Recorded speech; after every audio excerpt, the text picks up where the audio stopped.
Students எல்லாருக்கும் வணக்கம். நாங்கள் இன்னைக்கு புது பாடம் ஸ்டார்ட் பண்ணுவோம். ஹீட், அதாவது வெப்பம், வெப்பவியல் அப்படிங்கிற பாடலாம் ஸ்டார்ட் பண்ணுவோம். வெப்பம்னு சொல்லலாம், வெப்பவியல்னு சொல்லலாம். வெப்பவியல் சரிதானே? நீங்கள் நான் படித்து கொடுக்கும்போது ஆக்டிவ் மோடில் இருக்கிறதுக்காக ஷார்ட் நோட்ஸ் எடுத்துக்கிட்டே போங்க. ரைட்டா? நான் சொல்கிற விஷயங்களை நோட் பண்ணிக்கிட்டே போங்க. வெப்பவியல் அப்படிங்கிற பாடத்தை நாங்கள் ஃபஸ்ட் டைம் செய்ய போகிறோம் சொன்னால் நீங்கள் பார்க்க போகணும். சரிதானே? ரைட். அதில் ஃபர்ஸ்ட் நாங்கள் பார்க்க போகிறது டெம்பரேச்சர், வெப்பநிலை. வெப்பநிலை அப்படிங்கிற பாடத்தை தான், அப்படிங்கிற ஒரு விஷயத்தை தான் நாங்கள் இப்போ என்ன செய்ய போகிறோம் சொன்னால் பார்க்க போகிறோம். சரிதானே? வெப்பநிலை அப்படிங்கிறது சாதாரணமான ஒரு விஷயம்.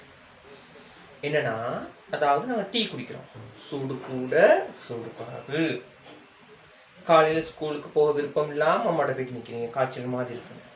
அவங்களோட நெத்தியை தொட்டு பார்க்குறாங்க, சூடு கூட, காய்ச்சல் போல பிள்ளைக்கு அப்படின்னு யோசிக்கிறாங்க. ரைட். அடுத்து இன்னொரு சிச்சுவேஷன், நீங்கள் குளிக்க போகிறீங்க, பச்சை தண்ணி இருக்குது, அதை நீங்கள் என்ன செய்வீங்க, அப்படி தொட்டு பார்க்குறீங்க. தொட்டு பார்க்கும்போது சரி, ஐயோ குளிர் அப்படிங்கிறீங்க, குளிர் கூட அப்படிங்கிறீங்க. இங்கே நாங்கள் பேசின விஷயங்கள், நான் சொன்ன சந்தர்ப்பங்களில் பேசப்பட்ட விஷயம்தான் வெப்பநிலை. சரியா? வெப்பநிலைய சூட்டின் அளவு அல்லது வெப்பத்தின் படிநிலை அப்படின்னு சொல்லி அவங்க என்ன செய்யறாங்கன்னு சொன்னா சொல்றாங்க. அப்ப வெப்பநிலை என்றால் என்ன அப்படின்னு கேட்டாங்கன்னா, வெப்பத்தின் படிநிலை வெப்பநிலை எனப்படும் அப்படின்னு நாங்கள் என்ன செய்ய போறோம்னா சொல்ல போறோம். இந்த இடத்துல இன்னொரு விஷயம், அதாவது நாங்கள் படிக்கிறது வெப்பநிலை தான் இருந்த போதிலும் இன்னொரு விஷயத்தை பற்றி நாங்கள் பேச வேண்டியிருக்கு. என்னன்னு கேட்டா, இதை நாங்கள் சொல்லிட்டோம், வெப்பத்தின் படிநிலை. வெப்பத்தின் படிநிலை, வெப்பத்தின் படிநிலை வெப்பநிலை எனப்படும். வெப்பநிலை எனப்படும் அப்படிங்கிற நாங்க என்ன செஞ்சிட்டோம் சொன்னா பேசிட்டோம். சரிதானே?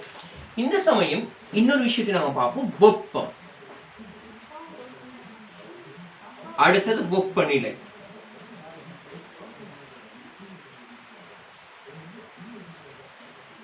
ரெண்டும் ஒன்னோடு ஒன்று நல்லாவே சம்பந்தப்பட்டிருக்கு, நெருங்கிய தொடர்பு கொண்டிருக்கு. ஆனால் வெப்பம் அப்படிங்கிறது வேற, வெப்பநிலை அப்படிங்கிறது வேற. சரிதானே? ரைட்டா? ரைட். கவனிங்க, நான் உங்களுக்கு நோட்ஸ் ரெடி பண்ணி வச்சிருக்கேன், அதுக்கேற்ற ஆர்டர்லேயே நான் போறேன். நீங்க ஷார்ட் நோட்ஸ் எடுங்க, எடுத்து முடிச்ச பிறகு தான் நான் உங்களுக்கு நோட்ஸ் என்ன தருவேன். ரைட்டா? ரைட். இந்த வெப்பநிலை அப்படிங்கிறதும் வெப்பம் அப்படிங்கிறதும் ஒன்றுல இருந்து ஒன்று எப்படி வித்தியாசப்பட்டு இருக்கு அப்படிங்கிறத நாங்கள் என்ன செய்ய போறோம் சொன்னா பார்ப்போம். முதலாவது உதாரணமா அதில் நான் சொல்ல போறது என்னன்னா, ஒரு முகவை அல்லது உங்களோட வீட்டில் உள்ள ஒரு கப் ஒன்று இருக்கு, அதுல 100 பாகை சீல நீர் காணப்படும். டீஸ்பூன் தேக்கரண்டி ஒண்ணுல 100 பாகை சீல் உள்ள நீர் காணப்படுது. இங்க ரெண்டு இடத்துலயும் வெப்பநிலை சமன், ஆனால் இங்க வெப்ப சக்தி அதிகம், இங்க வெப்ப சக்தி குறைவு. வெப்பநிலை என்பதும் வெப்ப சக்தி என்பதும் வேறுபட்ட கணியங்கள் அப்படின்னு காட்டுறதுக்கு இந்த உதாரணம் போதும்னு நான் யோசிக்கிறேன். திரும்பவும் சொல்றேன், ஒரு கிளாஸ் அல்லது ஒரு முகவையில 100 பாகை சீல நீர் இருக்கு, ஒரு தேக்கரண்டி டீஸ்பூன்ல 100 பாகை சீல நீர் இருக்கு. இங்க உள்ள நீரூட்டு வெப்ப சக்தி கூட, இங்க உள்ள நீரூட்டு வெப்ப சக்தி குறைவு. அப்ப வெப்ப சக்தி என்பதும் வெப்பநிலை என்பதும் வேறுபட்ட இரு கணியங்கள் அப்படிங்கிறத காட்டுறதுக்கு நல்ல ஒரு உதாரணம் இதை நான் யோசிக்கிறேன். இன்னும் ஒரு உதாரணம் பார்ப்போம் பிள்ளை. ரெண்டாவது உதாரணம் நாங்க பார்த்துக்கிட்டு இருக்கிறது வெப்ப சக்தி வெப்பநிலை ரெண்டு வேறுபட்ட கணியங்கள் அப்படிங்கிறதுக்கு உதாரணங்கள். ஒரு பெரிய ஒரு டேங்க்ல பெரிய ஒரு வாளி நீங்க வச்சுங்க, பெரிய ஒரு வாளியில 50 பாகை சீல நீர், 50 பாகை சீல. சோதனை குழாய், பரிசோதனை குழாய் ஒன்று நாங்கள் எடுக்க முடியும். சரியா? இதோடு ஒப்பிடும் போது அது மிகவும் சிறியதுன்னு வச்சுக்கோங்க. நான் இது ரெண்டையும் ஏன் எடுத்தேன் அப்படின்னு கேட்டால் இது 100 பாகைசின்னு எடுக்கும். டைம் 100 இருக்கணுங்கிற அவசியம் இல்லை. நீ விரும்பினா 90 பாகைசியும் எடுக்கலாம். 90 பாகைசியில பரிசோதனை குழாயுள்ள நீரை கொண்டு வாங்கன்னு சொல்றேன். சூழல்ல வெப்பநிலை 25 பாகைசி, 50 பாகைசியில ஒரு பெரிய பாத்திரத்துல நீர் கொண்டு வாங்கன்னு சொல்றேன். அப்ப நான் சூழல்ல வெப்பநிலையும் கொடுத்துட்டேன்னா இன்னும் கொஞ்சம் லேசா விஷயத்தை கொண்டு போறதுக்காக உங்களுக்கு இந்த அளவு பெரிய பாத்திரத்தில் உள்ள நீரை 50 பாகைசிக்கு சூடாக்குறதுக்கு நிறைய வெப்ப சக்தி தேவையா, அல்லது ஒரு சோதனை குழாயில 25 பாகைசியில் உள்ள நீரை 90 பாகைசிக்கு சூடாக்க கூட வெப்ப சக்தி தேவையா அப்படின்னு யோசிச்சு பார்த்தோம்னா உங்களுக்கு வெளிப்படையாவே விளங்கும். இங்க கூட வெப்ப சக்தி தேவை, இங்க குறைஞ்ச வெப்ப சக்தி தான் தேவை. கேஸ் அடுப்புல நான் இதை சூடாக்கணும்னு சொன்னா இதை மிச்ச நேரம் கேஸ் அடுப்புல நான் வச்சிருக்கணும், இதை கொஞ்ச நேரம் நான் கேஸ் அடுப்புல வச்சிருக்கணும். ரைட்டா? அப்ப இதனூடாக நான் விளங்கப்படுத்துறது இதுக்கு கூட வெப்ப சக்தி தேவை, இதுக்கு குறைஞ்ச அளவு வெப்ப சக்தி தேவை. அது முடிஞ்சு. வெப்பநிலை கூட ஆனா வெப்ப சக்தி குறைவு, வெப்பநிலை குறைவு ஆனா வெப்ப சக்தி கூட. இதுல இருந்து நான் உங்களுக்கு விளங்கப்படுத்துறது என்னன்னா வெப்பம் அல்லது வெப்ப சக்தி அப்படிங்கிறதும் வெப்பநிலைங்கிறதும் வேற வேற கணிதங்கள். சரியா? ரைட். இன்னொரு விஷயத்தை இதுல நான் சொல்லிட்டு போறேன். ரைட்டா? வெப்பநிலை அப்படிங்கிறது ஒரு அடிப்படை கணிதம். ஏன்னா அதனுடைய அலகு சர்வதேசத்தால் ஏற்றுக்கொள்ளப்பட்ட SI அலகு கெல்வின். பாகைசி ஃபாரன்ஹீட் யூஸ் பண்றோம், ஆனா மெயினா சமன்பாடுகள்ல விஞ்ஞான ரீதியாக கெல்வின் அப்படிங்கிறத யூஸ் பண்ணுறோம். அலகு பரிமாணம். பரிமாணம்னு சொன்னாலே தீட்டா, பரிமாணம் தீட்டா. இதுகளை தான் நீங்க நோட்ஸ்ல எழுதிக்கொள்ளுங்க. இது வெப்பநிலை என்பது வெப்பத்தின் படிநிலை, அதனுடைய அலகு சொல்லிருக்கிறேன், உங்களுக்கு அதனுடைய பரிமாணம் தந்திருக்கிறேன். இதோட தொடர்பு பட்ட நெருங்கிய ஒரு ஆள் தான் வெப்பம், வெப்ப கணியம் அல்லது வெப்ப சக்தி. திரும்ப சொல்லுவோமா? வெப்பம், வெப்ப கணியம் அல்லது வெப்ப சக்தி. ரெண்டுமே ஒன்றிலிருந்து ஒன்று வேறுபட்டது. சரியா? சிம்பிளான உதாரணம் பிசிக்ஸ் ரீதியா சொல்றதா இருந்தா இது வெப்பநிலை, அடிப்படை கணியம், வெப்ப சக்தி, வளிக்கணியம். அதுல இருந்து உங்களுக்கு வந்து ரெண்டு பேர். இது அலகு கெல்வின், இது சக்தி, இது அலகு ஜூல். ரைட்டா? அப்ப நான் நினைக்கிறேன் உங்களுக்கு வெப்பநிலை, வெப்ப சக்தி ரெண்டுக்கும் இடையிலான வேறுபாடு தெளிவாக விளங்கி இருக்கும்னு நினைக்கிறேன். நாங்க படிச்சுக்கிட்டு இருக்கிறது வந்து பிள்ளை வெப்பநிலை அப்படிங்கிற ஒரு விஷயத்தை நாங்க படிச்சுக்கிட்டு இருக்கோம். தேவையான விஷயங்களை நீங்க அப்பப்ப கட்டாயமா நோட்ஸ்ல நினைச்சுன்னா எழுதி கொள்ளுங்க. அடுத்து ரைட், நாங்க அடுத்து என்ன பார்க்க போறோம் அப்படின்றத பார்க்க சொன்னா வெப்ப சமநிலை. வெப்ப சமநிலை என்றால் என்ன? வெப்ப சமநிலை அடுத்து வெப்ப சமநிலை.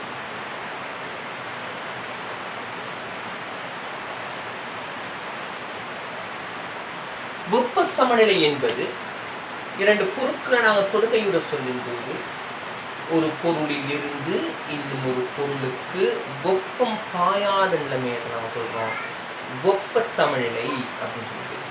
வெப்ப சமநிலை அப்படின்னு சொல்லி நாங்கள் சொல்லிட்டு விஷயம். இரண்டு பொருட்களுக்கு இடையில் வெப்பம் பாயாத போது அது வெப்ப சமநிலையில் காணப்படும். இங்க ஒரு விஷயத்தை நான் ஞாபகப்படுத்திக்க விரும்புகிறேன். ஏபின்னு ரெண்டு பொருட்கள் இருக்கு, ரொம்ப டீப்பா யோசிக்காங்க, நார்மலா வரைகிறேன். வெப்ப சக்தி அதிகம்,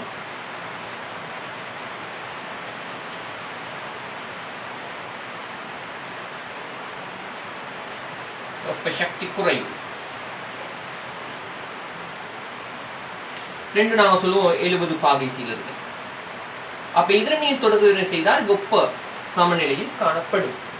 இல்லைன்னா என்ன விளங்கப்படுத்துறேன் அப்படின்னா வெப்ப சமநிலை அப்படிங்கிறது ரெண்டு பொருட்களை ஒன்றோடு ஒன்று தொடர்பு செய்யும் போது ஒரு பொருள்ல இருந்து இன்னொரு பொருளுக்கு வெப்பம் பாயாட்டி அதுதான் வெப்ப சமநிலை. இங்க வெப்ப சக்தி குறைவான ஒரு பொருள், வெப்ப சக்தி அதிகமான ஒரு பொருள், வெப்பநிலை சமனா இருக்கு. ஆகவே இதனை தொடர்பு செய்தால் வெப்பம் பாயாது. அப்ப இது வெப்ப சமநிலையில் காணப்படும். ரெண்டாவது நான் உங்களுக்கு விளங்கப்படுத்துறேன். ஏ வெப்ப சக்தி அதிகம்,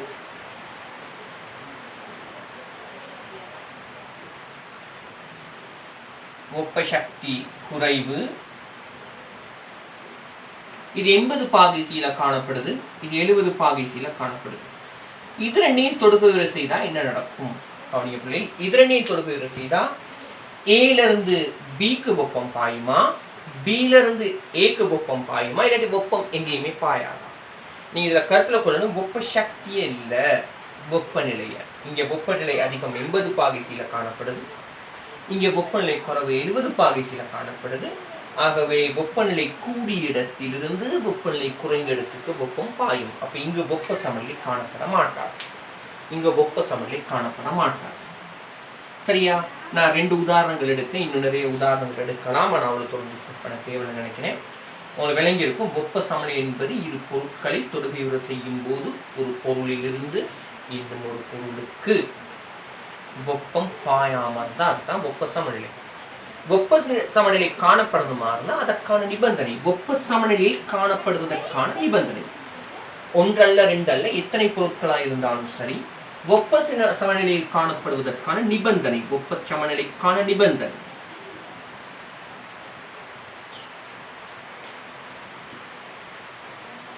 வெப்பநிலை சமனாக இருக்க வேண்டும், சமனாக இருக்க வேண்டும், வெப்பநிலை சமனாக இருக்க வேண்டும். வெப்பநிலை சமனாக இருந்தால் வெப்ப சமநிலை பேணப்படும். நாங்க அடுத்த விஷயத்துக்கு போவோம். அப்ப வெப்பநிலை என்னன்னு பார்த்தோம், அடுத்து வெப்ப சமநிலை அப்படின்னா என்னன்னு பார்த்துருக்கோம். சரிதானே? அடுத்தது வெப்ப இயக்கவியலின் பூச்சிய விதியை.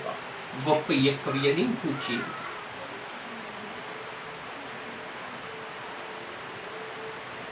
வெப்ப இயக்கவியலின்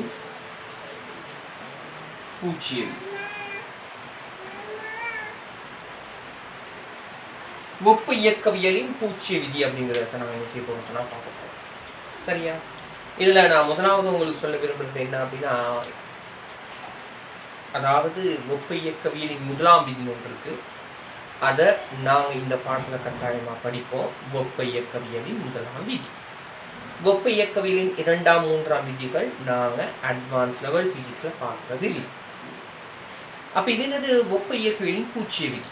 என்ன நடந்துச்சுன்னா, வெப்ப இயக்கவியலின் முதலாம் விதி, வெப்ப இயக்கவியலின் 2ஆம் விதி, இப்படி இவங்க படிச்சு கொண்டே போகக்குள்ள இதுக்கெல்லாம் அடிப்படையான ஒரு விஷயத்தை நாங்க பேசாம விட்டுட்டோமே, இதுக்கெல்லாம் அடிப்படையாக ஒரு ஆள் தேவை அப்படிங்கிற பிறகு தான் விஞ்ஞானிகள் உணர்ந்துட்டாங்க. உணர்ந்த பிறகு அவங்க என்ன செஞ்சாங்க சொன்னா, இப்ப முதலாம் விதி, 2ஆம் விதி, 3ஆம் விதி உருவாகிடுச்சு. முதலாம் விதியை 2ஆம் விதியா மாற்றுவோம், 2ஆவது 3ஆவதா மாற்றுவோம் சொன்னா குழம்பிடும். அதால பார்த்தாங்க, ஒன்றுக்கு முன்னுக்கு யார் இருக்கிறா? மேக்ஸ் படி பூச்சி. ஆகவே வெப்ப இயக்கவியலின் பூச்சிய விதின்னு சொல்லி இதை கொண்டாந்து சேர்த்துக்கிட்டாங்க. விளங்குறா? இதுக்கு பூச்சி விதின்னு கண்டதுக்கான காரணம் இதைதான் ஃபர்ஸ்டா அவங்க கொடுத்துருக்கணும். ஆனா இதை பத்தி அவங்க பேசாமலே 1ஆம் 2ஆம் விதிகளுக்கு போயிட்டதால அதுக்கெல்லாம் அடிப்படையானது இதுங்கிறத பிறகுதான் அவங்க உணர்ந்தாங்க. அதனால தான் இதை வெப்ப இயக்கவியலின் பூச்சிய விதி அப்படின்னு சொல்லுவோம்.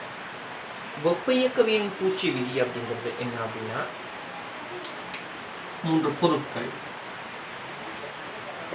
இரு பொருட்கள் தனித்தனியே 3ஆவது பொருளுடன் வெப்ப சமநிலையில் இருப்பின், இவரும் இவரும் 1ஆவதும் 2ஆவதுமான பொருட்கள் இதை இதையும் தொடுகையுற செய்தால் வெப்பம் பாயவில்லை. இது 2 வெப்ப சமநிலையில் காணப்படும். இது 2 தொடுகையுற செய்தால் தனித்தனியே வெப்பம் பாய்வதில்லை. இது 2 வெப்ப சமநிலையில் காணப்படும். அப்படியா இருந்தா இது வெப்பநிலை இது வெப்பநிலைக்கு சமன், அதனால தனி வெப்பம் பாயலை. அடுத்து இது 2 தனித்தனியா தொடுகையுற செய்தா இதுல இருந்து இதுக்கோ அல்லது இதுல இருந்து இதுக்கோ வெப்பம் பாயலை. அப்படின்னா இது 2 வெப்பநிலை சமன். இப்ப இது 2 தொடுகையுற செய்தா என்ன நடக்கும்? வெப்பம் பாயாது. ஏன்னா இது வெப்பநிலை சமன், இது வெப்பநிலை சமன், அப்ப 3 வெப்பநிலையும் சமன். இதை அவங்க எப்படி சொல்றாங்க சொன்னா, 3ஆவது பொருளுடன் இரு பொருட்கள் தனித்தனியே வெப்ப சமநிலையில் காணப்படுமாயின் அவ்விரண்டு பொருட்களும் தமக்குள் வெப்ப சமநிலையில் காணப்படும். அப்படித்தான் நீங்க எழுதணும். கேட்டா அப்படித்தான் எழுதணும். நாங்க மனசுல எப்படி ஞாபகம் வச்சுக்கலாம் அப்படின்னா, இது 2 வெப்ப சமநிலையில காணப்படுதுன்னா இது 2 வெப்பநிலை சமன், இது 2 வெப்ப சமநிலையில காணப்படுதுன்னா இது 2 வெப்பநிலை சமன். அப்படியா இருந்தா இது 2 வெப்பநிலை கட்டாயம் இருக்கணும், சமனா தான் இருக்கு. சரியா? 3 பொருட்களை பத்தி தான் இங்க கரைக்கிறாங்க. ஆக குறைஞ்சது 3 பொருட்களை பத்தி கரைக்கிறாங்க. நீங்க இங்க எத்தனை பொருட்கள், 100 பொருட்கள்னாலும் இப்படி தனித்தனியா வெப்ப சமநிலை கொண்டாந்து அதுல உள்ள அவ்வளவு துணை பொருட்கள், 100 பொருட்கள் இருக்கு. அந்த 100 பொருட்கள் மாத்தி மாத்தி மாத்தி மாத்தி மாத்தி போகக்குள்ள எல்லாத்துக்கிடையிலுமே வெப்பம் பாயலை. அப்படியா இருந்தா அந்த 100 பொருட்களுடையும் வெப்பநிலை எப்படி இருக்கும்?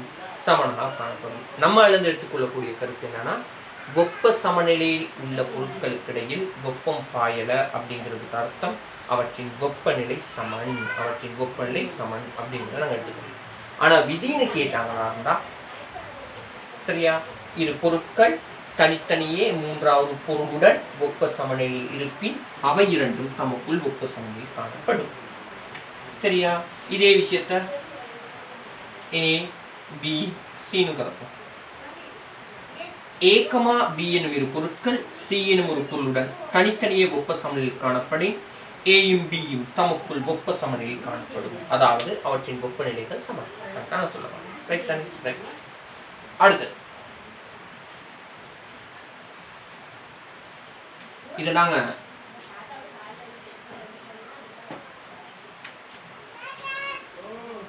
மேக்ஸ்ல வாங்கிட்டா கதைக்கலாம். மேக்ஸ்ல A, B, C, A Saman C, B Saman C எனில் A சமன் B. இதை பிசிக்ஸ்ல சமநிலை அப்படிங்கிற வேர்டு போட்டு நினைச்சிருவோம் கதைக்கலாம். ஏன்னா ஹீட்ங்கிற பாடத்தோட தொடர்புபட்டதா. ரைட். அப்ப இது வரைக்கும் நாங்க படிச்ச விஷயம் என்னங்கிறத பார்த்துட்டு எடுத்துட்டு போவோம். ஒன்னாவது வெப்பநிலைனா என்னன்னு பார்த்தோம். அடுத்து வெப்பநிலையும் வெப்ப சக்தி ஒன்றிலிருந்து ஒன்று வேறுபட்ட கணியங்கள்னு பார்த்தோம். அதுக்கடுத்து வெப்ப சமநிலை அப்படிங்கிறத பார்த்தோம். அதுக்கடுத்து இப்ப வெப்ப இயக்கவியலின் பூச்சி விதியை பார்த்தோம். அதுக்கு அடுத்த விஷயத்துக்கு நாங்கள் என்ன சொன்னா போவோம். சரிதானே? ரைட். இப்ப வெப்பமான இயல்பு அப்படிங்கிற ஒரு விஷயத்தை நாங்கள் என்ன செய்ய போறோம் சொன்னா பார்ப்போம். பாருங்க, பொருட்களை பதார்த்தங்களை நாங்கள் சூடாக்கும் போது வெப்பநிலையுடன் மாற்றங்களை காட்டும். அதோடு ஏதாவது ஒரு இயல்பு மாற்றத்தை காட்டும். இப்ப நீங்க கருங்கல் எடுத்து சூடாக்கிட்டு சார் கருங்கல்ல எந்த மாற்றமுமே இல்லையே அப்படின்னா ஓகே நான் ஏற்றுக்கிறேன். சரியா, ரெண்டு விஷயம் நடந்திருக்கு அதுல. ஒண்ணு, கருங்கல் வெப்பநிலையுடன் மாறும் இயல்புன்னு கொண்டு இல்லை. கருங்கல் வெப்பநிலையுடன் மாறும் இயல்புன்னு கொண்டு இல்லை. இல்லாட்டி அந்த மாறும் இயல்பை நம்மளால அவதானிக்க முடியாது. ரெண்டுல ஏதோ ஒன்று. சரியா, எல்லா பொருட்களும் இந்த மாற்றத்தை பற்றி நான் பேசல. குறிப்பிடத்தக்க பொருட்கள், நிறைய பொருட்கள் வெப்பநிலையுடன் மாறும் இயல்பை கொண்டிருக்கும். வெப்பநிலை அதிகரிக்கும் போது மாறும் இயல்பை கொண்டிருக்கும். சரியா, உதாரணம் இது நாங்க கிரேட் 6ல படிக்கக்குள்ள உள்ள ஒரு ப்ராக்டிக்கல். உங்களுக்கு அந்த ப்ராக்டிக்கல் இருந்துச்சா அப்படிங்கிறது எனக்கு தெரியாது. அதாவது ஊசி மருந்து, ஊசிகளுக்கு எடுப்பாங்களே மருந்து, அது காணப்படுற ஒரு போத்தல், சின்ன பாட்டில், கண்ணாடி பாட்டில். சரியா, அந்த பாட்டில் நாங்கள் எடுத்துக்கோம். அதுக்கு வந்து ரப்பர், அதை ரேசராக கூட நாங்கள் தான் யூஸ் பண்ணியிருக்கோம், தூய ரப்பர். சரியா, அந்த ரப்பர் மூடி எடுத்து ஒரு பேனாட மை நிரப்பும் குழாய், பேனா உள்ளுக்கு ஒரு மை நிரப்பும் குழாய் இருக்குமே, அந்த குழாய் இப்படி ஃபிக்ஸ் பண்ணுறோம். அது ரப்பர் லைட்டாக ஓட்ட போட்டு திரவம் வெளியேற நிரப்பிட்டு, நீருக்கு நிறம் இல்லை தானே பிள்ளை, நாங்கள் ஏதாவது நிறம் ஊட்டு, ரெட் கலர், ப்ளூ கலர், உங்களுக்கு விருப்பமான டை ஏதாவது சேர்த்து நிறமூட்டிய நீர் எடுத்து குளிரான ஒரு நாளில், அதாவது அதிகாலையில் குளிராக தானே இருக்கும், அந்த நேரம் போத்தலில் ஃபுல்லாக அந்த நிறமூட்டப்பட்ட நீரை முடிஞ்ச அளவுக்கு நிரப்பி இதோட போட்டாச்சு. அப்போ எங்கட சார் சொல்லுவார், தண்ணீரை நிரப்பி நீர் வலிய அதை ஃபிக்ஸ் பண்ணணும், அப்போ வெளியில் வலிஞ்சிடும். இப்படி இருக்கும். அப்போ காலையில் வெப்பநிலை குறைவு, குளிர், இவர் இப்படி இருக்கிறார். பகலுக்கு நீங்கள் வந்து பார்த்தீங்கன்னு சொன்னால் வெப்பநிலை அதிகம், காலையிலோட ஒப்பிடும்போது அதிகாலையோட ஒப்பிடும்போது வந்து பார்க்கும்போது என்ன நடந்திருக்கும்னு சொன்னால் நீர் கொஞ்சம் மேலே வந்துருக்கும்.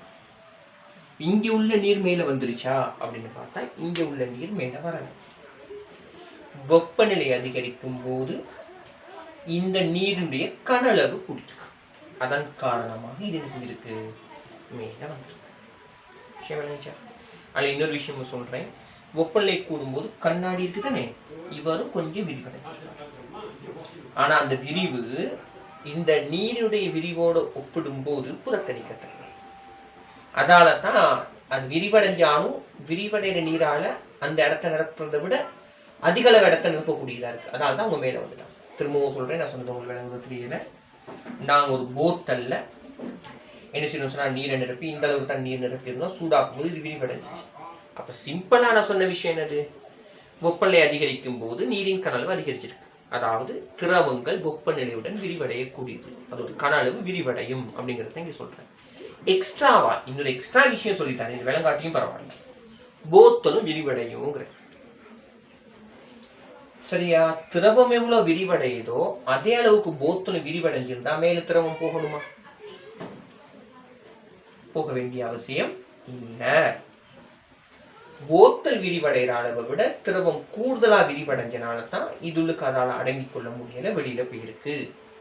சரியா? போத்தல் விரிவடையும் அப்படிங்கிறத லைட்டா நான் சொன்னேன். அதனுடைய விரிவு புறக்கணிக்கத்தக்கது. அநேகமான சந்தர்ப்பங்கள் அதை நாங்கள் பார்க்க மாட்டோம். இப்ப நாங்க இங்க மெயினா பார்த்தது போத்தல் விரிவு ஒன்று பார்த்தோம்னா, அப்ப கண்ணாடியும் வெப்பத்திற்கு விரிவடையக்கூடியது. அது இல்லாம திரவங்கள், இங்க நீர் எடுத்தோம், எல்லா திரவங்களும் வெப்பநிலையுடன் விரிவடையக்கூடியது. வெப்பநிலையுடன் கனளவு விரிவு ஏற்படக்கூடியது. சரிதானே? அப்ப இங்க திரவங்களினுடைய வெப்பமான இயல்பு திரவ விரிவு. திரவ விரிவு நாங்க படிச்சுக்கிட்டு இருக்கிறது வெப்பமான இயல்பு. இங்கே நாங்க படிச்சது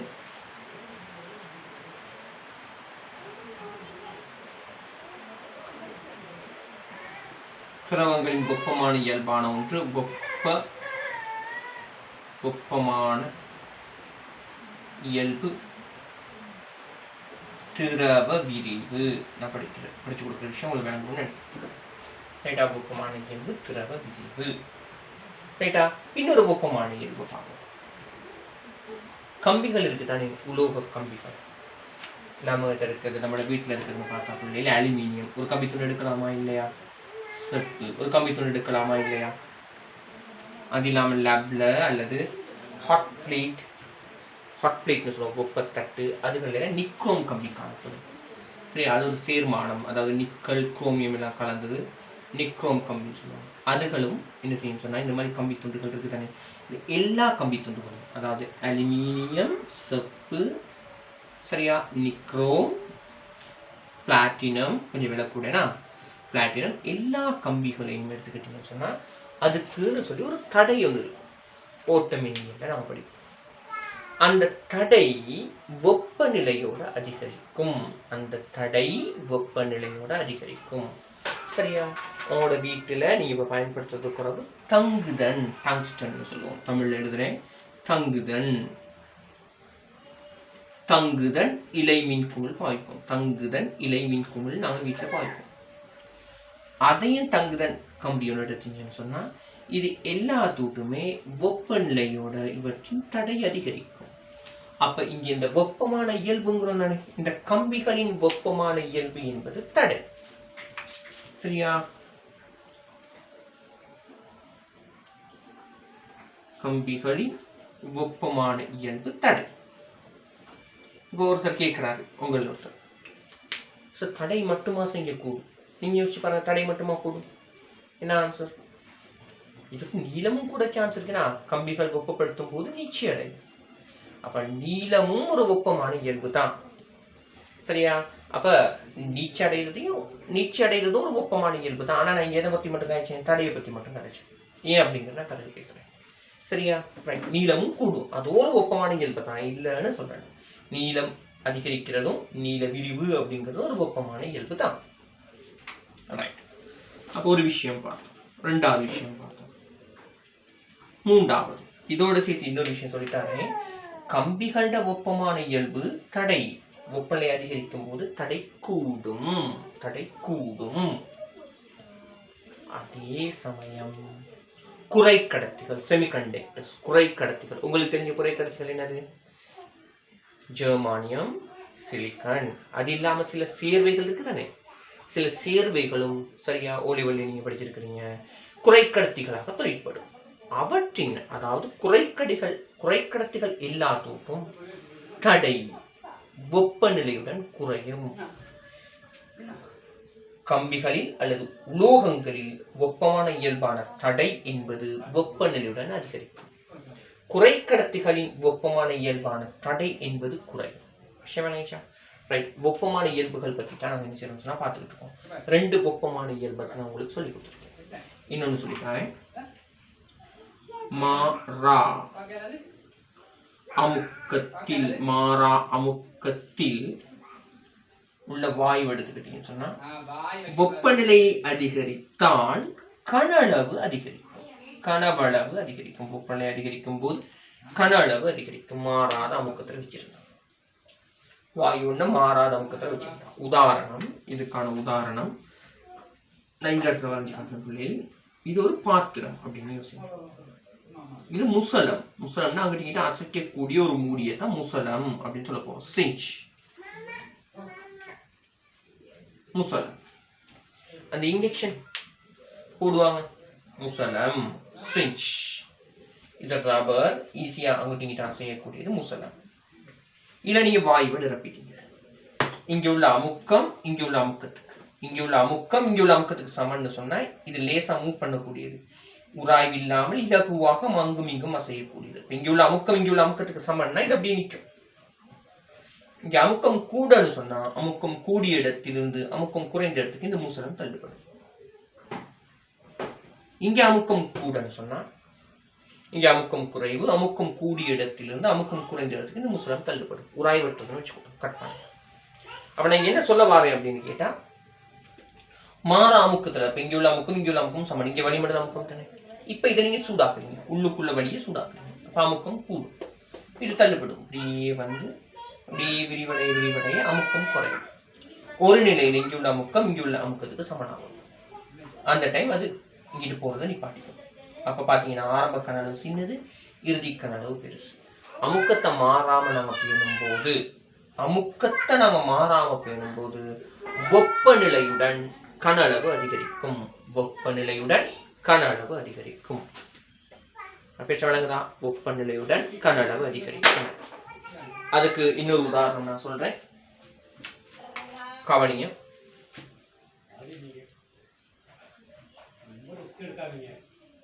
இறகு குழாய் சொல்லுங்க, இறகு குழாய்,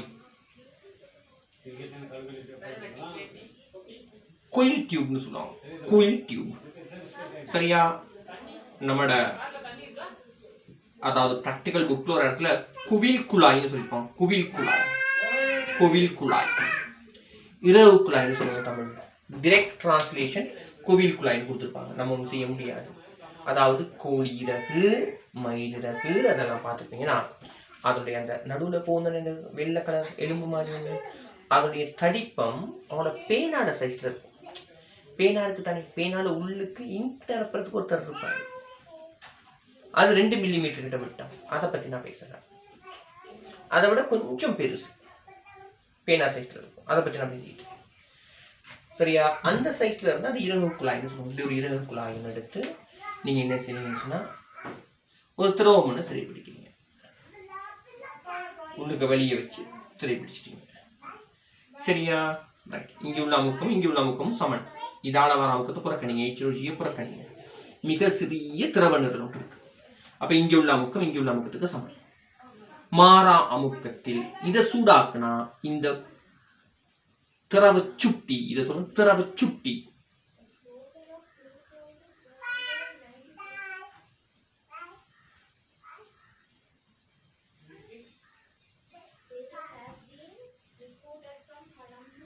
சரியா? விரிவடையும். சரிதானே? இது என்ன செய்யும்? விரிவடையும். வாயு விரிவடையும், திரவு சுட்டி மேல போகும், திரவு சுட்டி மேல போகும். இல்ல நான் என்ன சொல்ல வரேன், மாறா அமுக்கத்தில் வாயுக்களின் கன அளவு அதிகரிக்கும். அதனுடைய வெப்பமான இயல்பு கன அளவு விரிவு. கன விரிவு தான் வெப்பமான இயல்பு திரவங்கள்ல. மாறா அமுக்கத்தில் குறித்த திணிவுடைய வாயுட, குறித்த திணிவுடைய வாயுட இந்த வாயுட அளவு மாறல.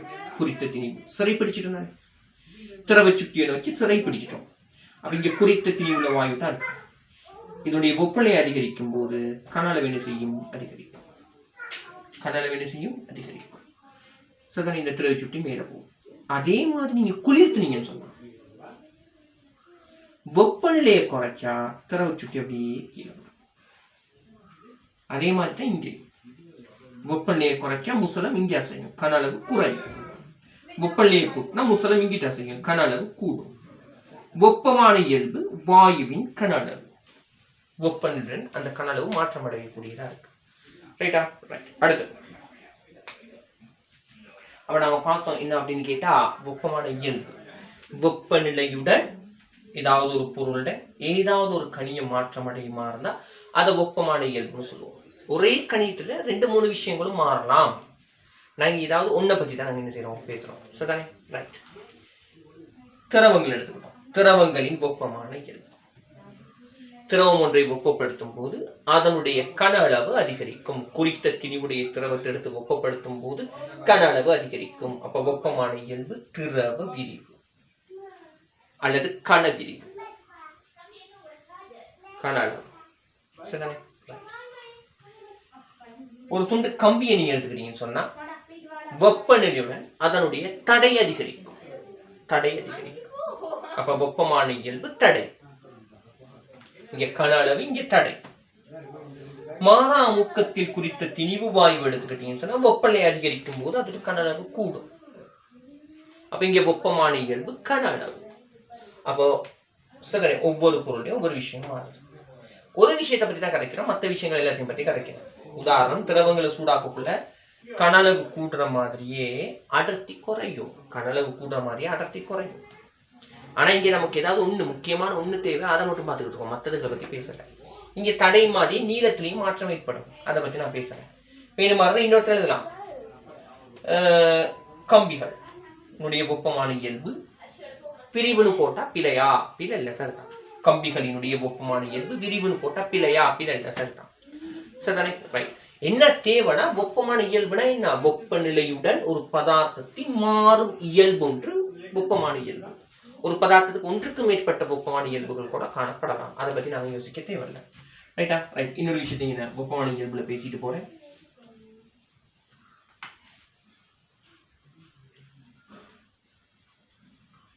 மாறா கன அளவில் குறித்த திணிவு வாயு எடுத்து சூடாக்குனீங்கன்னு சொன்னோம். குறித்த திணிவு வாயு எடுத்து நீங்க சூடாக்குனீங்கன்னு சொன்னோம். சரியா? மாறா கன அளவுல சூடாக்குறீங்க. சூடாக்கும் போது அமுக்கம் அதிகரிக்கும். விளங்குதா? அதாவது நீங்க கேள்விப்பட்டீங்கன்னு சொல்லி இந்த ட்ரிப் எல்லாம் போகக்குள்ள பஸ் அடிக்கடி பிரேக் அடிச்சு போனா பஸ்ஸுக்கு ஒரு இயக்க சக்தி இருக்கும். பிரேக் அடிக்கக்குள்ள அது அவ்வளவு என்னது வெப்ப சக்தியை வரையலாம். அதுல பெரும் பகுதி டயர்ல தான் நடக்கும் அந்த விஷயம். ஏன்னா பிரேக் அடிக்கக்குள்ள அந்த சுத்துற டயர் தான் நிலையா நின்று இழுத்துக்கிட்டு போகும். அப்ப பெருமளவு வெப்ப சக்தி அது உள்வாங்கும். அப்ப உள்ளுக்குள்ள வாயு விட்டு என்ன செய்யும்? வெப்பநிலை அதிகரிக்கும், அமுக்கம் கூடும். தொடர்ந்து இப்படியே நடந்துகிட்டே போகக்குள்ள டயர் சூடாகி வெடிக்கிறதுக்கான சான்ஸ் இருக்கு. டயர் வெடிக்கும். சரியா? மாறா கன அளவில் குறித்த திணிவு வாயுவின் அமுக்கம் வெப்பநிலையுடன் அதிகரிக்கும்ங்கிறதுக்கு அது ஒரு உதாரணமா என்னால சொல்ல முடியும். விஷயம் விளங்கிச்சுதானே உங்களுக்கு? ரைட்டா? இல்ல அப்படின்னா சில்வர் லஞ்ச் பாக்ஸ் எடுங்க. அதாவது வலி இறுக்கமானது. வலி இறுக்கமானது என்னது? உள்ள வலி வெளியில போகக்கூடாது, வெளியில் உள்ள வலி உள்ளுக்கு வரக்கூடாது. சரியா? ரைட். அதை எப்படி மூடிட்டீங்க? வலி இருக்கமான லஞ்ச் பாக்ஸ் வந்து மூடி அதை சூடாக்குறீங்க. சில்வர் லஞ்ச் பாக்ஸ் கொஞ்ச நேரத்தில் அவர் தூக்கி வீசப்படுவார். காரணம், மாறா கன அளவு வெப்பநிலை அதிகரிக்கும் போது அமுக்கம் கூடும். இந்த அமுக்கத்தை இதால தாங்க முடியாட்டி வீசப்படுது. ரைட்டா? ரைட். இவ்வளவு நேரம் பேசினாலும் பேசப்பட்ட விஷயம் சரியான சிந்தனை. ஏதாவது ஒரு பதார்த்தத்தின்னு சொல்லலாம், இல்லாட்டி ஏதாவது ஒரு பொருளின் ஏதாவது ஒரு இயல்பு வெப்பநிலையோட மாறுமாறுந்தா அந்த இயல்பு வெப்பமான இயல்பு அப்படின்னு சொல்லி நாம சொல்லலாம். சரிதானே? அப்ப இதெல்லாம் நம்பிக்கை யோசிக்கணும் பிள்ளை. ரைட். இன்னொரு விஷயம் பிள்ளை, வெப்பமான பதார்த்தம் ஒருத்தர் இருக்கார். அவரை பத்தி நான் பெருசா இங்க பேச விரும்புறேன்.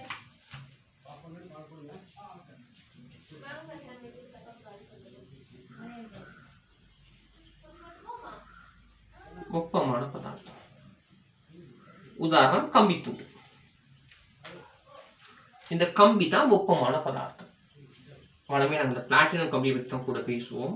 பிளாட்டினம் கம்பி வெப்பமான பதார்த்தம். பிளாட்டினம் கம்பி, கம்பி துண்டு. அதோட வெப்பமான இயல்பு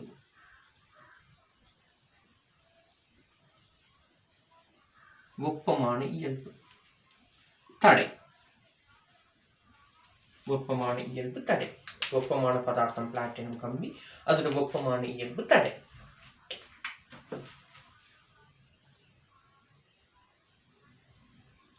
மாறா அமுக்கத்தில் உள்ள குறித்த திணிவு வாயு. அப்ப இங்க வெப்பமான பதார்த்தம் வாயு, அதோட வெப்பமான இயல்பு. மாறா அமுக்கத்துல வச்சு சூடாக்கணும்னு சொன்னா கன அளவு அதிகரிக்கும். அப்ப வெப்பமான இயல்பு கனவளவு. அப்ப இங்க நான் என்னத்தை விளங்கப்படுத்துறேன்னு சொன்னா, வெப்பமான பதார்த்தம்ங்கிறது என்னது, வெப்பமான இயல்புங்கிறது என்னது. ஒண்ணு வச்சு ஞாபகம் வச்சுக்கொள்ளுங்க. பிளாட்டினம் கம்பி ஒன்று சூடாக்குள்ள அது தடை மாறப்போகுது. அப்ப பிளாட்டினம் கம்பி வெப்பமான பதார்த்தம், வெப்பமான இயல்பு அது தடை. எப்படி மாறி மாறி சொல்லிட்டு போக வேண்டியது சரிதானே. ரைட்டா? ரைட். இதுல என்ன பிரச்சனை அப்படின்னா, நல்ல உள்வாங்க இந்த கருத்தை. உதாரணம், வெப்பமான பதார்த்தம், வெப்பமான இயல்பு. நோட்ஸை வாசிக்கக்கூடிய சரி, கேள்வியை வாசிக்கக்கூடிய சரி, வெப்பமான பதார்த்தம் என்பது வெப்பநிலையுடன் ஏதோ ஒரு இயல்பை மாற்றக்கூடிய பதார்த்தம்.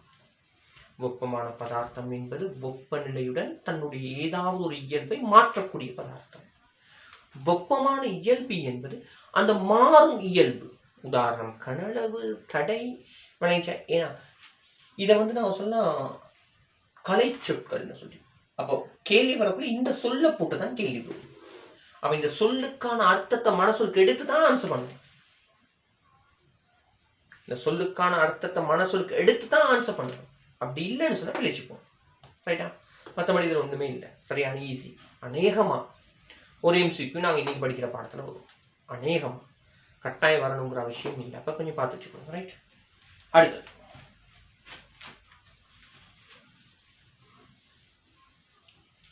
நான் இந்த வெப்பமான பதார்த்தம், வெப்பமான இயல்பு அதுகளை பற்றி படிச்சு கொடுக்கும் போது ஒரு லேசா நிறைய உதாரணங்களை பார்க்காம தான் நான் கொண்டு போனேன். ஏன்னா நாங்கள் இதெல்லாம் படிக்கிறதுக்கான நோக்கம், நாங்கள் படிக்கிறது இன்னைக்கு ஒரு புது பாடம் வெப்பவியல். அதுல நாங்கள் இன்னைக்கு படிக்கிற ஹெடிங் வெப்பநிலை. சரியா? அந்த வெப்பநிலை அளக்கிறதுக்கான வெப்பமானிகளை பற்றி தான் இன்னைக்கு நம்ம மெயினாக பார்க்க போறோம். நம்மளோட ஃபர்ஸ்ட் நோக்கம் வெப்பமானிகளை பற்றி பார்க்கறது. அதுக்காகத்தான் இந்த விஷயங்களை படிச்சு கொடுத்துட்டு இருக்கேன். அப்ப அதானத்தான் இந்த வெப்பமான பதார்த்தம், வெப்பமான இயல்புகளை எல்லாத்தையும் கொண்டாந்து நான் சேர்க்கல. இங்க நமக்கு எது தேவையோ அதை மட்டும் நான் சொல்றேன். மற்றதுகளை நீங்க ஈஸியா விளங்கிக் கொள்வீங்க அப்படிங்கிறது எனக்கு தெரியும். ஓகே, பாருங்க பிள்ளை, இந்த வெப்பமான இயல்பு எப்படி இருக்கணும் அப்படிங்கறத நாங்க என்ன செய்ய போறோம் பார்க்க போறோம். வெப்பமான இயல்பு என்பது வெப்பநிலையுடன் தொடர்ச்சியாக மாற வேண்டும். உதாரணமா திரவத்தின் கனளவுனா வெப்பநிலையோட தொடர்ச்சியா மாறணும். தொடர்ச்சியா வெப்பநிலை அதிகரிக்க அதிகரிக்க அது என்ன செய்யணும், கனளவு அதிகரிக்கும் போது அதிகரிச்சுக்கிட்டே போகணும். உதாரணம், நீர் எடுத்தா கூட அது சாத்தியம் இல்லையே. ஏன், வெப்பநிலை நீங்க தொடர்ந்து அதிகரிச்சுக்கிட்டு போறீங்க, கனளவு அதிகரிச்சுக்கிட்டே போகும். 100 பாய்ச்சல் என்ன நடக்கும், ஆவியாகிடும். அப்ப இந்த வெப்பமான பதார்த்தத்தின் வெப்பமான இயல்பு ஒரு குறிப்பிட்ட வீச்சுளுக்கு தான் வெப்பநிலையுடன் தொடர்ச்சியாக மாறுகிறது. அப்படி ஒரு குறிப்பிட்ட ஒரு வீச்சுளுக்கு மாறினா கூட பரவாயில்ல. இதுல இருந்து நான் என்ன சொல்ல வரேன்னா, வெப்பமான இயல்பு என்பது வெப்பநிலையுடன் தொடர்ச்சியாக மாற வேண்டும். விளங்கிச்சா? ரைட். அடுத்து, வெப்பமான இயல்புக்கு ஒரு வெப்பநிலையில ஒரு குறிப்பிட்ட திருத்தமான பெருமானம், திடப்பெருமானம் இருக்கும். உதாரணமாக 20 பாகை சியில் நாங்க ரசத்தை எடுத்துக்கொள்வோமே, ரசம் Ag ரசத்தை எடுத்துக்கோம். 20 பாகை சியில உங்களோட ஏதோ ஒரு பாட்டில் அல்லது ஒரு சின்ன டியூப்ல உள்ள ரசத்தின் கன அளவு 4.2 சென்டிமீட்டர் கனம்னா 20 பாகை சியில மட்டும்தான் அதோட கன அளவு 4.2 சென்டிமீட்டர் கனமா இருக்கும். இந்த ரசத்துல வேற வேற டியூப்ல இருக்க உலகத்துல எவ்வளவு ரசம் இருக்கலாம், அதெல்லாம் பத்தி எங்களுக்கு தேவையில்லை. நம்ம கையில, இப்போ உங்களோட கையில இருக்கிற சோதனை குழாயில இருக்க ரசத்தின் கலர் 4.2 சென்டிமீட்டர் கனம், 20 பாகை சியில் 4.2 சென்டிமீட்டர் கனம். 21ஆக்குள்ள கூடும். பழமையான ரசத்தின் கலர் கூட தான் போகுது. கூடுனாலும் பிரச்சனை இல்லை, குறைஞ்சாலும் பிரச்சனை நமக்கு. சரியா? உதாரணம், இப்ப நாங்க சொல்லுவோம் இங்க கூட தானே போகுது, 22 பாகை சிக்கு நீங்க கொண்டு போய் 22 பாகை சிக்கு கொண்டு போகும்போது இதனுடைய கன அளவை நாங்க சொல்லுவோம். அந்த அளவு அதிகரிக்குமான்னு எனக்கு தெரியாது, சும்மா சொல்லுவோம் 4.3 சென்டிமீட்டர் கனம். 22 பாகை சில 4.3 சென்டிமீட்டர் கனம்னா 22 பாகை சில மட்டும்தான் 4.2 சென்டிமீட்டர் கனமா இருக்கும். அதுதான் குறிப்பிட்ட வெப்பநிலைக்கு திடமான பெருமானம் ஒன்றை கொண்டிருக்க வேண்டும். 2 சந்தர்ப்பத்துல இதே கனளவு வருமா இருந்தா நாங்க இந்த வெப்பமான இயல்பை பயன்படுத்த முடியாது. இன்னைக்கு சொன்னது என்னது? நாங்கள் படிக்கிறது வெப்பநிலை, வெப்பமானிகளை பற்றி படிக்கிறதுக்காக தான் இதை நாங்கள் போய் யோசிச்சுட்டு இருக்கோம். அப்போ வெப்பமானி ஒன்று தயாரிக்கிறது எப்படி, அந்த வெப்பமானி எப்படி செயற்பட போகுது, அதுக்கான ஒரு முன் அறிமுகமாக தான் படிச்சுக்கிட்டு இருக்கோம். அந்த தேவைக்காக, இந்த தேவைக்காக வெப்பமானியை தயாரிக்க தேவைக்காக தான் இந்த விஷயத்தை பற்றி நான் பேசுறேன். வெப்பமான பதார்த்தம்ங்கிறது வெப்பமானியில் பயன்படுத்தப்படுற பதார்த்தங்கள் தான். அதனுடைய வெப்பமான இயல்பு என்பது வெப்பமானியில் மாறுபடும் இயல்பு. அது குறித்த பெருமானத்துக்கு குறித்த ஒரு பெருமானத்தை தான் கொடுக்கணும். சரியா? குறித்த ஒரு பெருமானத்தை தான் கொண்டிருக்கணும். சரிதானே? ரெண்டு வெப்பநிலைகள்ல ஒரே பெருமானத்தை காட்டுமாறுதான், ரெண்டு வெப்பநிலைகள் ஒரே பெருமானத்தை காட்டுமாறுதான் அது திடமான பெருமானம் ஒன்றை கொண்டுள்ளதுன்னு சொல்ல முடியாது. ரைட்டா? நான் நோட்ஸோட உங்களுக்கு கொண்டு போற விஷயத்த. சரியா? வெப்பமான இயல்பு வெப்பநிலையுடன் தொடர்ச்சியாகவும் சீராகவும் மாறுவது உண்டு. அதுல அதாவது தொடர்ச்சியாக மாறுறதை பத்தி நான் பேசினேன், சீராக மாறுறதை பத்தி நான் பேசுறேன். எல்லாமே சீரா தான் மாறணுங்கிற அவசியம் இல்லை. தடையெல்லாம் சீரா மாறாது, இருந்தாலும் நம்ம யூஸ் பண்ணிக்கிறோம். சீரா மாறினா நல்லோம். வெப்பமான இயல்பு வெப்பநிலையோட சீராக மாறினா நல்லோம். ஏன்னா நமக்கு நோக்கம் வெப்பமான தயாரிக்கிறது தானே. அப்ப அந்த அளவு கோடுகள்லாம் போடுவோம், மீட்டர் கோடில் போடுவோம். 0 மில்லிமீட்டர், 1 மில்லிமீட்டர், 2 மில்லிமீட்டர், 3 மில்லிமீட்டர், அந்த மாதிரி அளவு கோடெல்லாம் போடலே. அப்ப தொடர்ச்சியாக மாற வேண்டும் என்பது மிக முக்கியம். சீராக மாறினால் நன்று, மிக முக்கியம் அல்ல. நன்று, மிக முக்கியம் அல்ல. ரைட்? அடுத்து வெப்பமான இயல்பு வெப்பநிலை தொடர்ச்சியாக ஆனால் சீராக மாறுவதும் உண்டு. வெப்பமான இயல்பின் பெருமானம் ஒரு வெப்பநிலைக்கு திட்டமான ஒரு பெருமானத்தை கொண்டிருக்கும். சரியா? வெப்பமான இயல்பின் பெருமானம் ஒரு வெப்பநிலைக்கு திட்டமான ஒரு பெருமானத்தை கொண்டிருக்கும். அப்படி கொண்டிருந்தா மட்டும்தான் அதை நாங்கள் அடுத்து படிக்க போற வெப்பமானிகள்ல வெப்பமான இயல்பா பயன்படுத்தக்கூடியதாக இருக்கும். ரைட்? அடுத்து வெப்பமான பதார்த்தங்களின் வெப்பமான இயல்பை பயன்படுத்தியே வெப்பமானிகள் தயாரிக்கப்படுகின்றன. ரைட் தானே?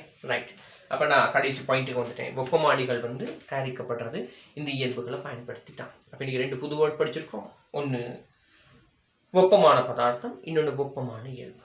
சிம்பிளா சொல்றதா இருந்தா ரசம் ஒரு வெப்பமான பதார்த்தம், ரசத்தின் கனளவு என்பது ஒரு வெப்பமான இயல்பு. ஒரு உதாரணம் ஞாபகம் வச்சுக்கோங்க, போதும் நான் நினைக்கிறேன். ரைட்?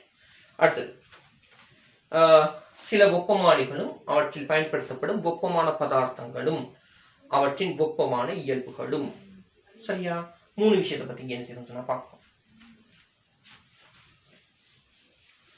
இப்ப நம்ம ஃபைனல் பாயிண்ட்டுக்கு வந்துட்டோம். வெப்பமானிகள் பத்தி நான் படிக்கிறது நம்மளோட நோக்கம். அப்ப என்ன மாதிரியான நாங்க வெப்பமானிகள் இங்க பார்க்க போறோம். வெப்பமானி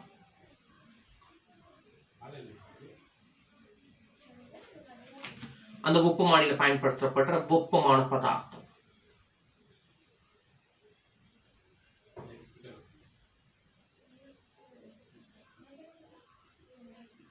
அந்த வெப்பமான பதார்த்தம் வெப்பநிலையோட என்ன இயல்பை மாற்ற போகுது, எந்த இயல்பை நாம பயன்படுத்த போறோம். வெப்பமானியில் எந்த இயல்பை பயன்படுத்த போறோம்? வெப்பமான இயல்பு. ரைட்?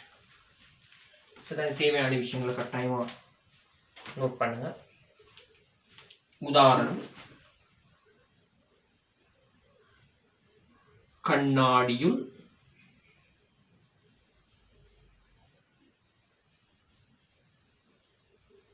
ரசவெப்பமானி. கண்ணாடியுள் ரசவெப்பமானி திரும்ப அப்படி சொல்றோம். கண்ணாடி உள்ளுக்கு ரசத்தை ஊற்றி யூஸ் பண்றோம். கண்ணாடியுள் ரசவெப்பமானி, அவ்வளவுதான். ஆல்கஹால் வெப்பமானி லேப்ஸ்ல யூஸ் பண்ணுவாங்க. ஆல்கஹால் வெப்பமானி. கண்ணாடி உள்ளுக்கு திரவத்தை யூஸ் பண்றோம். கண்ணாடியுள் திரவ வெப்பமானி. சரியா? பொதுவாக அப்படி போடுவோம், ரச வெப்பமானி போடாம கண்ணாடியுள் திரவ வெப்பமானி. ரசத்தை ஊற்றலாம், ஆல்கஹால் ஊற்றலாம். கூடுதலாக அது 2 யூஸ் பண்றது, நீரெல்லாம் யூஸ் பண்ண மாட்டோம். ரைட்? வெப்பமான பதார்த்தம் அது திரவம். ஏன்னா இங்க பொறுத்த வரைக்கும் ரசம் அல்லது ஆல்கஹால். வெப்பமான இயல்பு கனவள.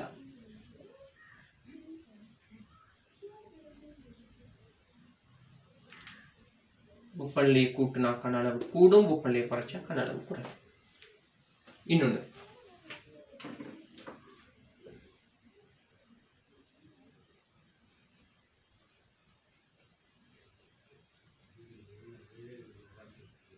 தடை வெப்பமானி. சரியா? அது கூடுதலாக பிளாட்டினம் தான் யூஸ் பண்ணணும்னா எனக்கு தெரிஞ்ச வகையில் பிளாட்டினம் தடை வெப்பமானி தான் கூடுதலாக யூஸ் பண்ணுறது. மற்ற கம்பிகளோட பிளாட்டினத்துடைய தடை தான் வெப்பநிலையோட நமக்கு அளக்கக்கூடிய மாதிரியான ஒரு மாற்றத்தை காட்டப்போகுது. எல்லா கம்பிகளும் காட்டும், நாங்கள் பிளாட்டினத்தை தான் யூஸ் பண்ணுவோம். ரைட்டா? ரைட். அப்போ இங்கே வெப்பமான பதார்த்தம் கம்பித்துண்டு. அவ்வளோதான். பிளாட்டினமாக இருந்தால் பிளாட்டினம் கம்பித்துண்டு, செப்பாக இருந்தால் செப்பு கம்பித்துண்டு. வெப்பநிலை யார் மாற போறா? நாம எதை வச்சு கண்டுபிடிக்க போறோம்? தடையை வச்சு. சார் நீளமும் மாறும் தானே சார்? நீளம் மாறும் தம்பி. ஆனா நீளத்தை வச்சுக்கிட்டு நாங்கள் வெப்பமானி இது வரைக்கும் கண்டுபிடிக்கல உலகத்துல.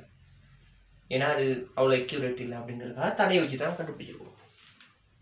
ரைட்டா? ரைட். அடுத்தது வெப்ப இணை வெப்பமானி. அத வெப்ப இணை வெப்பமானின்னு சொல்லுவாங்க. வெப்ப மின் இணை வெப்பமானின்னு சொல்லுவாங்க.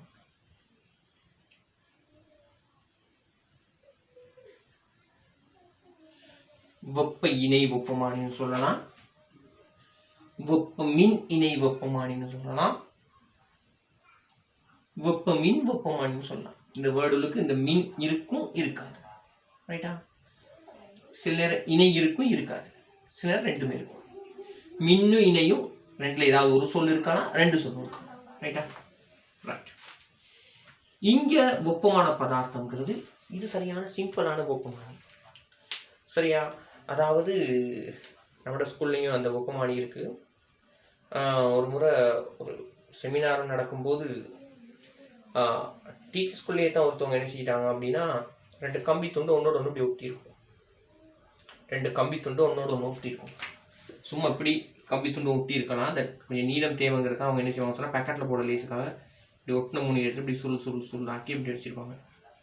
இது உதாரணமாக ஏங்கிற உலோகம்னு வச்சுங்களேன், பிங்கிற உலோகம் சுருள் ஆக்கி இப்படி வச்சிருப்பாங்க. இது ரெண்டும் இப்படி ஒட்டி இருக்கும். ரைட்டா? இப்படி பிடிச்சி இழுத்தாரு, ரெண்டு துண்டா போயிடுச்சு. வெப்ப இணை வெப்பமானி உடஞ்சி போச்சு. வெப்ப இணை வெப்பமானி உடஞ்சி போச்சு. கவனம், ரெண்டு வித்தியாசமான கம்பிகளை ஒன்றோட ஒன்று ஒட்டி பயன்படுத்தும். இதைத்தான் நாங்கள் சொல்றோம் வெப்ப இணை வெப்பமானி. ரைட்? சரி. அப்ப இங்க வெப்பமான பதார்த்தம் என்பது இரு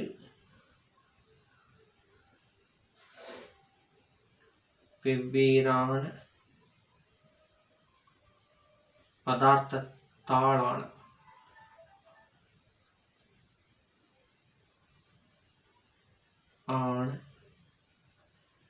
கம்பிகளின் சந்தி. சரியா? இப்படி ரெண்டு கம்பியும் நீங்க எதிர்பார்க்காத ஒரு விஷயம், இந்த ரெண்டு கம்பியும் ஒன்று டச் பண்ணோன்னே இதை வெவ்வேறு வெப்பநிலைகள், இந்த ரெண்டு கம்பி இப்படி ஒன்றா சேர்ந்துருக்கு தானே, விளங்குதா? சாதாரணமாக வீட்டில் இருக்க ரெண்டு கம்பி துண்டு ஒரு செப்பு இல்லாட்டி ஒரு அலுமினியம் கூட யூஸ் பண்ணலாம். ஆனால் அவங்க அதுலேயே எது சிறந்த மாற்றத்தை காட்டுதோ அதை தான் யூஸ் பண்ணுவோம். செப்பு அலுமினியத்தை விட மிக சிறந்த ஆட்கள் இருக்கிறாங்க. நாங்கள் வேறு உதாரணத்தில் பார்ப்போம். நீங்கள் நமக்கு தெரிஞ்ச செப்பை அலுமினியத்தை எடுத்து உருக்கி இப்படி ஒட்டி ஒரு ஜங்ஷன், ஒரு மின் சந்தியை உருவாக்கிட்டீங்க. அதை ஒவ்வொரு வெப்பநிலையில் கொண்டு போய்ட்டு வைக்க அதுக்கு இடையில ஒரு சின்ன வால்டேஜ் உருவாகும். நம்மளோட கற்பனை எப்படி ஓடும்? அதை வச்சு பல்ப் எரிய வைக்கலாம், மோட்டர் சுத்த வைக்கலாம், மில்லி வால்ட் அளவில் உருவாகும், மிகவும் சிறியது. அந்த கரண்ட்டை வச்சுக்கிட்டு நம்மளால எதுவுமே செய்ய முடியாது. வெப்பநிலையை வேணா அளக்கலாம், வேறு எதுவும் செய்யாது. அப்ப இந்த மின் சந்தியில ஒரு மின்னழுத்த வேறுபாடு வால்ட்டளவுன்னு உருவாகும். அந்த வால்ட்டளவை நாங்கள் சொல்ல போறோம் மின் இயக்க விசை. நான் நோட்ஸ்ல உங்களுக்கு மின்னழுத்த வேறுபாடு பிராக்கெட்ல போட்டிருக்கிறேன். மின் இயக்க விசை அப்படிங்கிறது ஒரு மின்னழுத்த வேறுபாடு. அதை ஒரு வால்ட் மானியோ அல்லது கேல்வனோ மானியோ வச்சு நாங்கள் அளந்துக்கலாம். அளந்து அதை வச்சுட்டு வெப்பநிலையை நாங்கள் துணிக்கலாம். விளங்குதா? அப்போ ஆச்சரியமான ஒரு விஷயம் சொல்லி கொடுத்துருக்கேன். ரெண்டு கம்பிகளை ஒன்றோடு ஒன்று நாங்கள் என்ன செய்யறோம் சொன்னா உருக்கி ஒட்டும் போது ஒரு மின் சந்தி உருவாகுது. இது வித்தியாசமான ரெண்டு கம்பிகள். இதை வேறு வேறு வெப்பநிலையில வைக்கக்குள்ள வேற வேற வால்டேஜ் செய்யும் காட்டும். ரைட் தானே? ரைட். அடுத்து சரியா? மாறாக்கணு வாயு வெப்பமானி.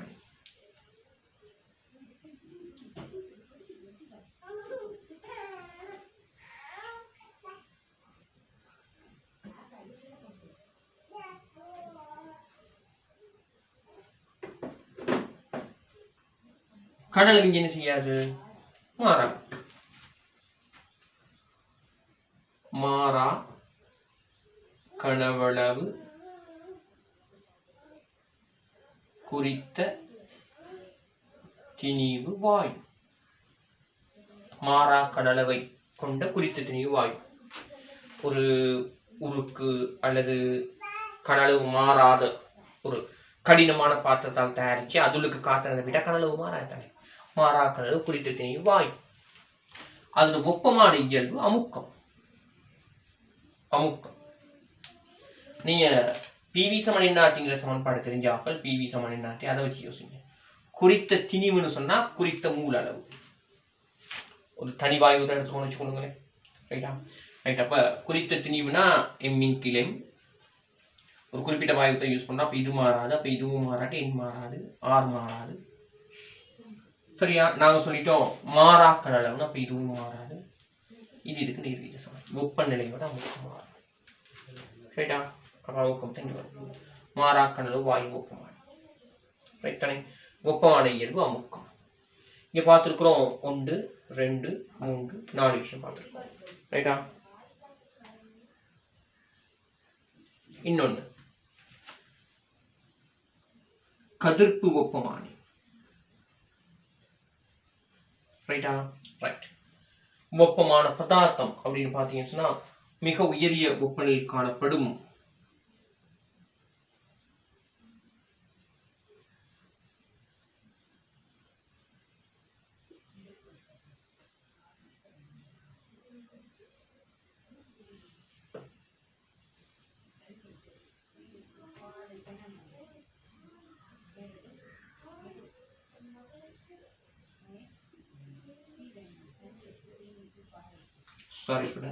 கதிர்ப்பு வெப்பமானி. இல்ல வெப்ப இணை தொகுதி தான் பயன்படுத்தும். வெப்ப இணை தொகுதி பயன்படுத்தப்படும். அதை பயன்படுத்தியும் கதிர்ப்பு வெப்பமானி யூஸ் பண்றாங்க. அதன் போது மின்னியக்க விசைன்னு வரும். மின்னியக்க விசை. இன்னொன்னு இருக்கா, கதிர்ப்பு வெப்பமானி 2 இருக்கு. நான் வெப்ப இணை தொகுதி யூஸ் பண்ணி மின்னியக்க விசை யூஸ் பண்ணி அளக்கிறது இருக்கு. இது ஸ்கூல்ஸ்ல காணப்படும். அது இல்லாம இன்னொரு ஆள் இருக்காரு. அவர் யாருன்னா மிக உயரிய வெப்பநிலையில் உள்ள கதிர்க்கும் பொருள். மிக உயரிய வெப்பநிலையில் உள்ள கதிர்க்கும் பொருள். அதோட வெப்பமான இயல்பு கதிர்ப்பின் அளவு அல்லது செறிவு, நிறம் அல்லது நிறம். கதிர்ப்பு வெப்பமானிங்கிறது அந்த உயர் வெப்பநிலை அளக்க பயன்படுத்தப்படும். சரியா? அப்ப அத அந்த இடத்துக்கு கொண்டு போயிட்டு வச்ச உடனே அந்த இடத்துக்கு அந்த உயர் வெப்பநிலையில கொண்டு போயிட்டு யார் வைக்கிறோம்? கதிர்ப்பு வெப்பமானி வைக்கிறோம். வச்ச உடனே மிக உயரிய வெப்பநிலையில் காணப்படும் அந்த பொருள் தான் வெப்பமான பதார்த்தம். சரியா?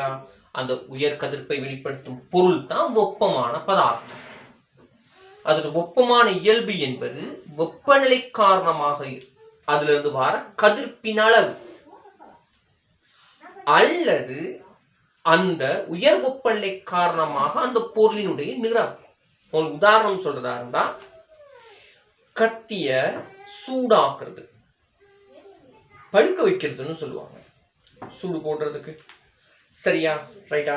ரைட். இல்லாட்டி வேற ஏதோ ஒரு தேவைக்காக அதை நாங்க சூடாக்குறோம். அப்ப நாங்க இதுல கொண்டு போய் சூடாக்குறோம், கேஸ் குக்கர், கேஸ் அடுப்பு அல்லது விறகு அடுப்பு, ஏதோ ஒன்று சூடாக்குறோம். அப்ப சூடாக்கும் போது அந்த உலோக பொருள் தான் வெப்பமான பதார்த்தம். சரியா? வெப்பநிலை காரணமாக உயர் கதிர்ப்பை காணும் அந்த சூடாக்கின அந்த கத்தியல் அந்த பொருளை எடுத்து நாங்க பக்கத்துல அப்படியே கைய வச்சா சுட்டுறோம். பக்கத்துல கொண்டு போனா வெப்பத்தை உணரலாம். பக்கத்துல கையை கொண்டு போக்குள்ளே ஒரு அனல் அடிக்கிற மாதிரி இருக்கும். அதைத்தான் இந்த கதிர்ப்பின் அளவுன்னு சொல்றோம். அல்லது அது வெப்பநிலைக்கு ஏற்ற மாதிரி கலர் மாறும். கத்தியை நல்லா சூடாக்கி பாருங்க, அப்படியே ரெட் கலர், அப்படி கொஞ்சம் ஆரஞ்சு அப்படி மாறும். அப்ப அது வெப்பமான இயல்பாக அது கதிர்க்கிற அந்த நிறத்தையோ அல்லது கதிர்ப்பின் அளவையோ, சரியா, நிறம் அல்லது அளவு யூஸ் பண்ணிக்கணும். நான் இதை மட்டும் திரும்ப ரிப்பீட் பண்ணலாம்னு யோசிக்கிறேன். ரைட் தானே? ரைட். கதிர்ப்பு வெப்பமானி. வெப்பமான பதார்த்தம் யாருன்னு கேட்டா அந்த உயர் வெப்பநிலையில் கதிர்ப்பை காணக்கூடிய பதார்த்தம். கதிர்ப்பை காணக்கூடிய பதார்த்தம். உயர் வெப்பநிலை எரிஞ்சு போற பதார்த்தத்தை யூஸ் பண்ணிடுமா, உருகிற பதார்த்தத்தை யூஸ் பண்ணிடுமா? ஏனாது. உயர் வெப்பநிலை கதிர்ப்பு அல்லது மின்காந்த அலைகளை உருவாக்கும். கதிர்ப்பு என்பதும் ஒரு வகையான மின்காந்த அலையை வெளிவிட்டுறது. அந்த வெப்பமான இயல்பு என்பது அந்த கதிர்ப்பு எவ்வளவு வருது அதை வச்சுதான் வெப்பநிலை அளக்கணும். இல்லாட்டி என்ன நிறத்துல வருது அப்படிங்கிறத வச்சுட்டு அளக்கணும். ரைட்டா? ரைட். இதையும் லைட்டா நீங்க என்ன செய்ய நோட் பண்ணி வச்சுக்கணும். Okay, right.